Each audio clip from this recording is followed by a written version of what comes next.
Honestly, I felt like, and in that moment, porn killed our marriage. Okay. Yeah. Porn killed that first version of what I thought our marriage was. Okay. Because for you, it seemed like it was very, it's just, like I said, it's like, it came across like, oh, it's just something that I do. It's no big deal. Yeah. But for me, I'm like, wait, how long has this been going on? Yeah.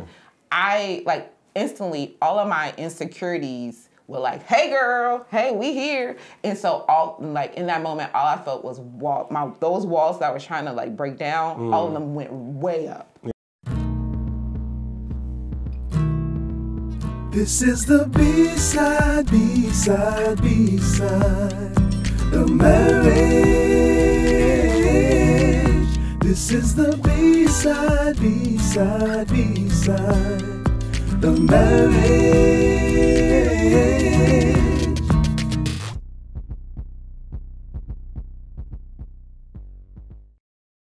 Hi, and welcome to another episode of the Bside of Marriage podcast. I'm your host, Rashonda, and this is my husband and co-host, Jason. And here at the B-side, we talk about everything related to marriage. The good, the bad, the real, the A, and the B-side. So if you're checking us out on YouTube, please be sure to like, subscribe, all the things, and share. And as well as if you're listening on any of the audio platforms, please be sure to do the same. As well, follow us on Facebook at The B-Side of Marriage and on Instagram at B-Side of Marriage. Okay, so this is a different type of episode. Okay. So are we going to do our segments or are we just going to go ahead and jump in? I said we should just go in and jump in. Okay, I agree. So we're recording this Easter weekend. And so we have been talking about, I know we have been playing some of our B-side conversations, but before we did that, we were talking about trust. Yeah. And you guys might not have realized it, but there is an elephant in the room when it comes to us and trust. Yeah. Oh, before I go any further, we're also, like I said, we're recording on Easter weekend. Our kids are home. This is our house, so therefore they're loud. You're going to get all... Exactly, so you might get a little... Somebody might run in, Who knows? So. Yes, but we're going to stay focused and still talk about what we need to talk about, okay? So, having put that disclaimer out there, so there was a bit of an elephant in the room when it comes to when it comes to us and trust. So let's just kind of jump into it. I don't really know how to bring it up. So I'll say this first. Okay. I guess you saying elephant in the room, I don't know. I don't. You don't like that? I don't like the word elephant in the room because like I said, we're still working through all of that. And it's not something that I guess we were ready to share yet. So that's why I don't want to say elephant in the room, because it's not. When I was thinking of elephant in the room, it was everybody knows what the issue is, but you're not talking about it. That's why I said it's an elephant in the room for us. Yeah, but we wasn't ready to talk about it just yet. But we didn't even address it. We have. So throughout all our episodes, we've kind of said something subtly but we never went into details about how we talked about the conference. So we talked about... That is truly the elephant in the room. Okay. Where you talk around it, but not actually talk, hey, this is here. Okay. Because we could have said, hey, this is here, but we're not going to talk about it right now. Okay. That would have been addressing the elephant in the room, but we literally have not. Okay, I get you. So let's just take y'all back. Maybe we should begin with story time. Okay. And then let's see how the conversation goes. Gotcha. From there. Okay. So we're taking you guys back to our newlywed days. Mm-hmm. Well, we'll take you back a little bit further than that. So when we decided to get married, we knew that we wanted to have premarital counseling. Correct. And we have said this on the podcast before because we did not want the marriages or the relationships that we saw that our parents had. Correct. We wanted like healthier. Like we wanted to take bits and pieces from that, but we also wanted to and felt like because we were coming from two different backgrounds. That we need to do premarital counseling. Yeah. Okay. Well, you looked at me, so I didn't know if I. No, because no, you're right. Because again, we came from two totally different places too. Yes. Meaning, like, I was from New York and she's from Houston, from Lake Jackson. I'll say it like that. Okay. Yeah. I'm just, so it's two different places. We had totally two different experiences growing up. So we had to be able to take our experiences and kind of merge them together. And that's kind of like why we wanted to do premarital counseling. Right, because we didn't know what we didn't know, but we knew we didn't know everything. Correct. And so we wanted to make sure that we started off with a good foundation, I guess. Yeah. I mean, we wanted to start off with a good foundation. So we went through premarital counseling, and but we did ours through a church, and we thought it was thorough. Correct. Enough. You know, it also got us interested in being a part of the marriage ministry of the church we were attending. Correct. So it was like everything I felt, everything was going great. Yeah, so, and being part of the marriage ministry, you know, we was able to take the tips and the tools that we learned every month and incorporate in our marriage. So that's kind of where we thought, you know, we were good with our marriage because we was constantly working on it. It wasn't like, you know, we did premarital counseling and then we wasn't doing anything else working on our marriage. So correct. So that's kind of where, like, when she says it that way, that's really, I guess, how I saw it. It was like how I see it. It's like we was doing the work. It wasn't like we was just like, oh, we get married, cool, and just sitting back chilling. But we was actually doing the work because every month we were, you know, we was working on marriage. We was getting tips of how to do it, and we was incorporating in the things that we did daily. So. Right, yeah. So our premarital counseling was like for several weeks. We can't remember because the reason why we can't remember, well, yes, it's been a while ago, but also too because we then began to get active in our marriage ministry. So it was like we were getting like this information and this, you know, all this good stuff. We were getting it like on the regular. Yeah. So it's hard for me to distinguish between, was that premarital? Did we hear that at premarital counselor or did we hear that at marriage ministry? Yeah.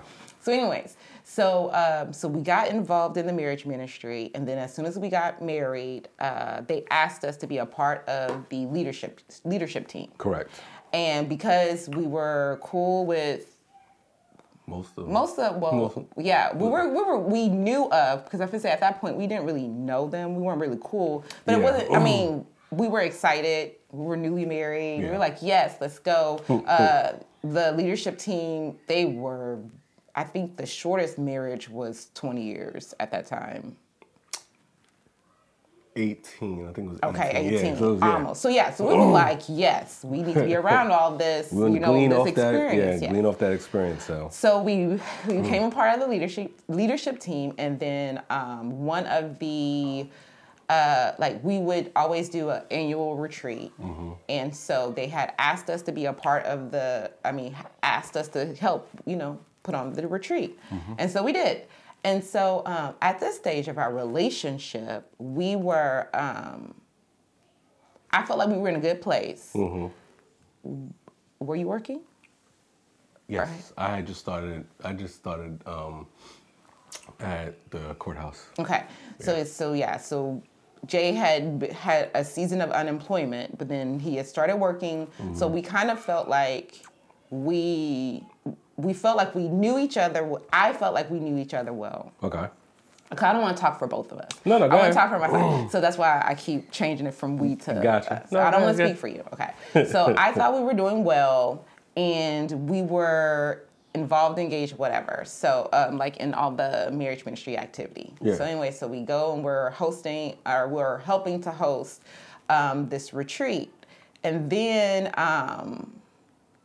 but I'm trying to figure out, why was it this one, it was this one session that we actually did less hosting and was actually a part of the session. We got homework. Because it was the last session before the night was over because it was that Friday.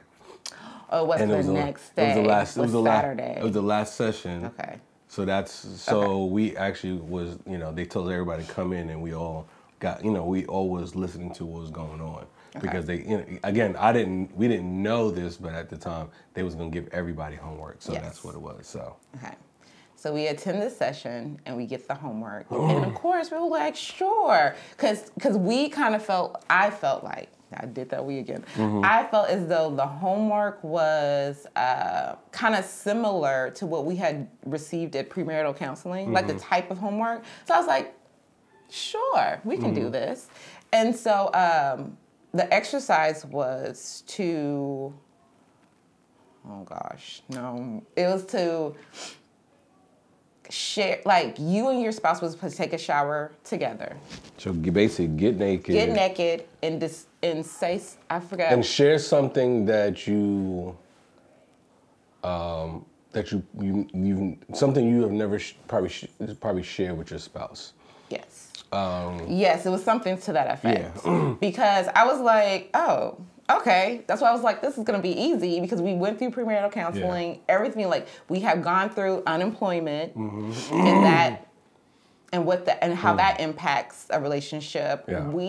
I thought we were good. So I was like, sure. I'm like really, honestly, I was trying to figure out what is something that I can say that I haven't already said. Because if this is like your first episode or whatever, we started off long distance. Yeah. So we spent hours, and I mean hours, on the phone just talking. Yeah. We were good for the falling asleep on the phone. Oh yeah. Then talking about, no, you hang up. We did all that. Yeah. So I was like, and Jay was the first guy that I was talking to this level of like sharing as much as I shared. Yeah. So that's why I was like, I don't really know what it is I could share, but that's where my head was going into the exercise. Yeah. Oh, and you didn't have to take a shower. You just had to be naked. You had to be naked. Like they wanted you to shed whatever covering you was having and be able to openly share this. And that's where the portion where they said you want both to be naked so we can be like we was in the Garden of Eden, and where we can, just be free and be able to, speak what's in our heart. Right. Like that. And it's also hard for you to be naked and still be able to fight. Yeah. Because that's what we recommend. Yeah. We were like, listen, if y'all have a difficult conversation, get naked and then have that conversation. Yeah. Because it's so hard to maintain that attitude while you're naked. Anyways, so we do the exercise, and then that's when literally the trust in our relationship became completely broken. Mm-hmm. So during that last session, when he actually said, when he was talking about, share that one thing, it literally what we're about to say, it actually came, like that was something that literally just like, okay, that's what I need to say. Mm-hmm. And it wasn't no second guessing. It was really, this is what I need to say. Mm-hmm. So, we got naked and we got in the shower. Yeah. And then, did I share it first or did you? Because I don't even think we got around to me sharing. Okay. Because I was like, because first of all, I was still struggling to come up with something. Okay. Did I say something first? That's what I'm trying. I don't think so. Because I'm trying to remember. If I did share, what I shared was nothing. Oh. So, because I was just like, I don't remember sharing. Yeah. But if I did say something, it was. So minor. But anyways, I don't remember exactly how I said it, because it was a total. I'd say like this before I say it. I thought me sharing being that we just got out that session, I thought sharing it would have been received differently, because the whole purpose was we are to share something, you know, that has been on our heart. And the thing is, I've been wanting to tell her this, but the simple fact for me, it was like, not that it was the unknown for me, but this was something like, I guess, that, and I guess like, it's something the devil said that it's normal, it's okay, so you don't have to share it. And that's really what, you know, during that time when I was out of work, that I was able to understand that it wasn't okay.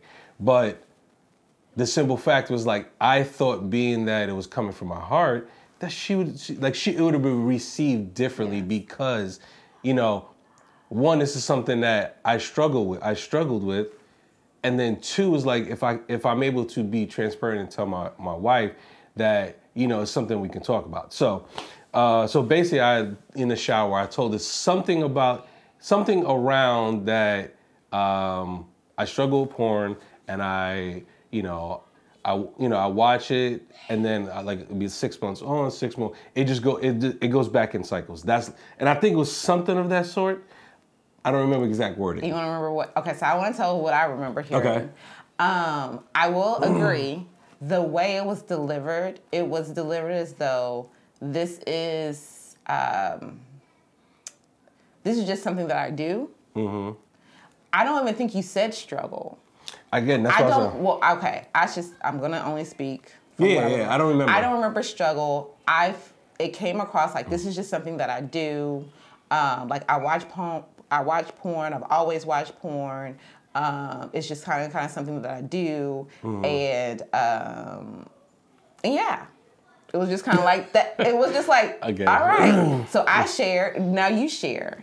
Mm-hmm. But what that did to me was, honestly, I felt like, and in that moment, porn killed our marriage. Okay. Yeah. Porn killed that first version of what I thought our marriage was. Okay. Because for you, it seemed like it was very, it's just, like I said, it's like, it came across like, oh, it's just something that I do, it's no big deal. Yeah. But for me, I'm like, wait, how long has this been going on? Yeah.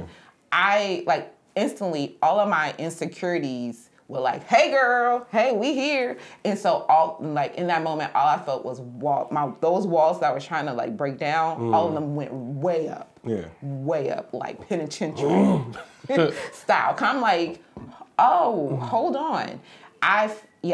So I don't want to go too far into like what I was feeling, but because we'll probably talk about that later, but that's what I heard.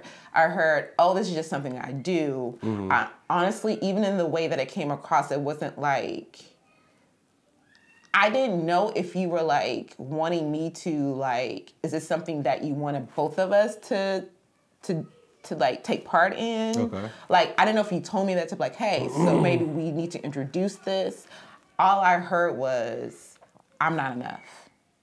In what you said. And so then I'm just trying to figure out, like, wait, how long has this been going on? And then also too, why am I just now finding out about this? Mm-hmm.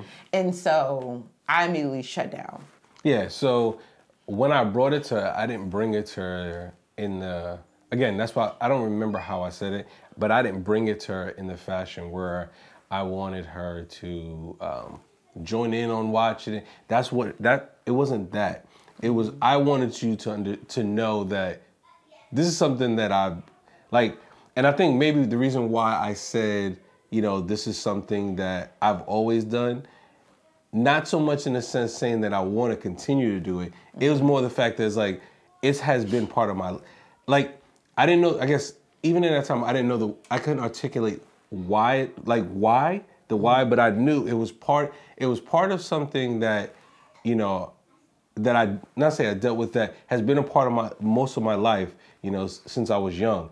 Because, like I said, growing up, you know, I watched every movie you can think of. Like, and I'm just saying movies. So, you know, my dad never shied away from, talking about, the female parts. And when I say that, I don't mean it like in a derogatory term. There was a joke, not say a joke, but anytime my dad... It was a joke. Yeah, it was a joke. Anytime my dad saw a breast on a movie screen, he would say something, go, boobies. So that was just a comic relief. So for me, it was just something that, again... It wasn't taboo. Yeah, it wasn't taboo. It was it was something that I experienced young, but it was just something that was normal. So with porn, it was like I understood that it was affecting me and our relationship, and I wanted to tell you about it because, again, I wanted you to understand, the history and how I want to make this change, but I don't know how to do it by myself, and that's kind of why I brought it to you. So that was the main reason why I did it, because it was something that was on my heart, and I wanted to, that's why I was in the session, it was like, okay, I need to tell her, because it wasn't about, again, like I said, me bringing you in. It was more about, I wanted you to hear me and what I'm dealing with. I don't know how, and like I said, that's why I said it was cyclical. I didn't know how to stop. I didn't know what I need to put in place, safeguards, and I wanted to tell you, but because I didn't know how to change that. Yeah. So because again, I was the only one I was dealing with by myself. I wasn't dealing, I didn't have people that I was comfortable talking to at that time about it. Yep. So I didn't have an outlet to say, listen, I'm dealing with this right now, So that's why I brought it to you, because it felt at that moment when we had that session, it was like, okay, if I tell her this, she's gonna have my back because she's my wife. And that's why I said it in that way, because I'm like, she's gonna be able to keep me accountable again. But I was thinking from for me, I wasn't thinking about you hearing this and how it would affect you. Right. So so I want to say a couple of things here. One, that was one of the main reasons why we wanted to do premarital counseling. Correct. Because we were raised just completely different. We didn't talk about sex or nothing we were a very conservative religious family. Correct. So the idea of me even thinking about porn, watching porn or whatever, never crossed my mind. Because also too, I grew up trying to be a goody two shoes, right? So I'm the good girl, good Christian girls. And if you are raised in that culture, you know what that means. Yeah. When good Christian girls, you have to stay a virgin till you're married. You have to, have the promise ring and the vow to purity and all of that things. And how dare you even think about watching that? Oh, that is just clutching of the pearls, right? And so not only is it that, but it was I was raised literally. My family became alienated from my older brother based off some of the things that he was trying to do that were identified as secular. Okay. And meaning and when I say secular, it was him wanting to participate in athletics. Yeah. So we were very, very conservative, right? So I was just okay, although I was raised that way, when I was in high school, that's when I was I'm breaking out. So, but I did some ridiculous things, but also too, I just never, porn was never a part of that. Correct. So, so that's why we still, and even though we said, we felt our premarital counseling was very thorough, it was through the church. Correct. And we felt the part that was not addressed was sex. Correct. Sex and intimate. So it was a lot more on intimacy being more than the physical. Correct. Which, of course, like I said, that's true and that's good. But we did not dive deeper into the actual sex and how that can, like, how comfortable you are in talking about it, even like what you were raised with. Because I felt like if we would have talked more about that kind of history and that background, we would have been able to, I think this would have came up sooner. No, I believe it. See, I guess I believe yes, but I don't know. I don't know if in the premarital counseling, if they talked about it, I would have brought it up. You probably wouldn't have. Because again, it was. But it would have given me more background. Okay. About how you grew up and like around like the sex. I think the only, like, we had talked about how your dad would say boobies. Yeah. But that was kind of it. We didn't really talk about like the history. Actually, I don't even think we talked about our first times. No, we didn't even share like. We didn't even share our first time. Yeah. No. So that's what I'm saying. No, so we never shared it, but we talked about briefly like what age I think it was. Right, but that's what I'm saying. But we never said our first time yet. Right, and I think I don't think you have to, when you get married, I don't think you have to disclose all the times you've had relations or whatever, but I think there is there's something important about sharing, I guess, your mindset, age, and like how that was, because that first experience could definitely have an impact on your experience later on.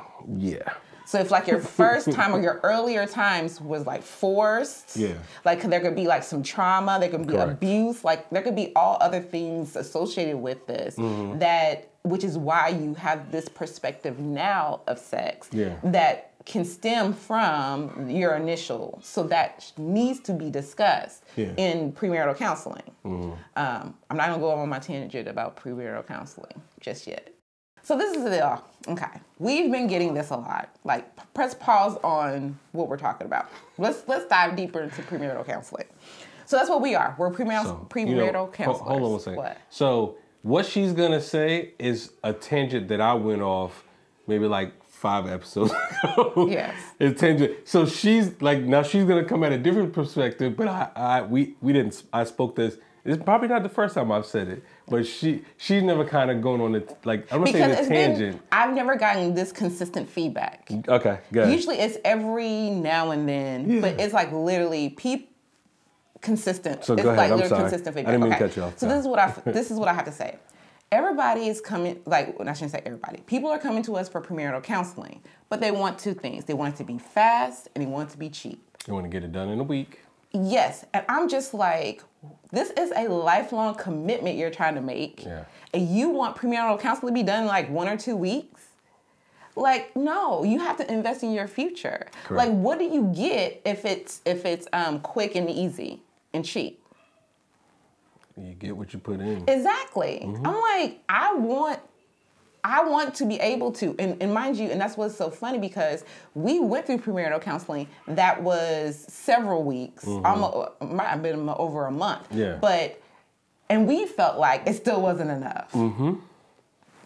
And we were willing to do the work, we were willing to pay, and we did all that. So I'm just like, come on, y'all. Stop with the, ooh, I didn't realize it was gonna take that long. Ooh, I didn't realize it was gonna cost that much. But you're gonna go spend thousands and thousands of dollars on an event? That's all event. Wedding is. A wedding is an event. One day event. You might get some of your money back in some gifts, but it's just an event versus spending and having quality, thorough premarital counseling that will feed into your marriage that is supposed to be for years and years and years. Now, I will say, premarital counseling is not, will not uncover everything. Hello. It's not going to be like it won't identify everything, but it will provide you with initial skill sets and tools and resources so that as you come up against things that you don't expect. And building a foundation. You can still stay together. And you will still work through it.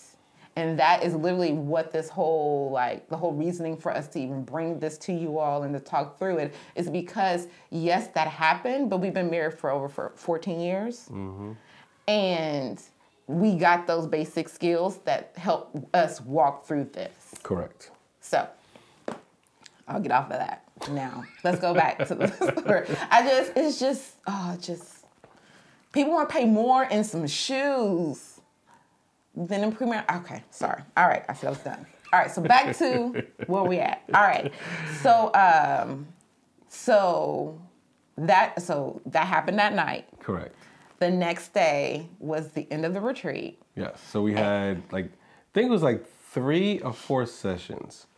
Yeah. And I couldn't tell you anything. It was,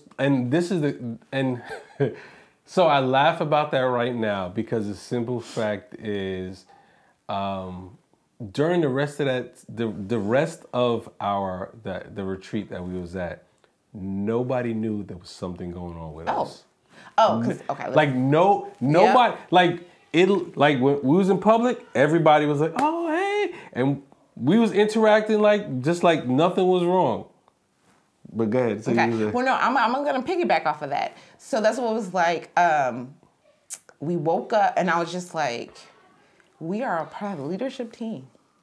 We had duties and stuff for that next day, and I'm just like, no one. And then and also too, the way I was raised, you don't let people in your business. Yeah.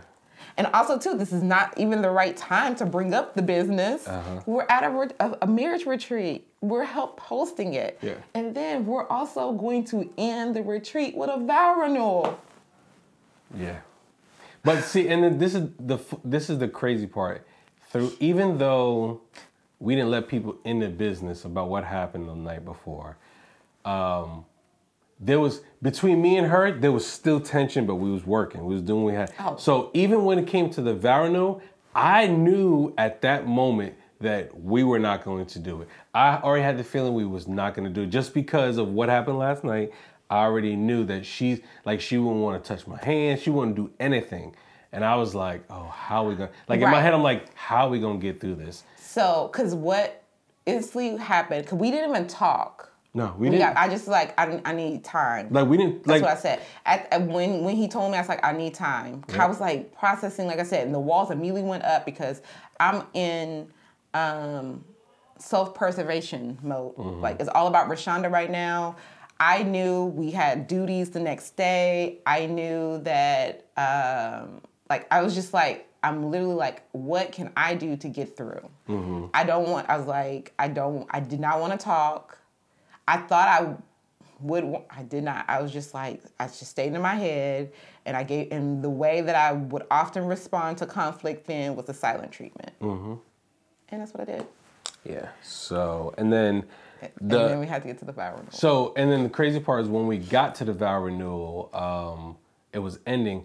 One thing we didn't know who was doing it at that point. Oh, yes. And then the pastor and the first lady came in, and in that moment I was like, our first lady, yes. I was like, oh goodness, what?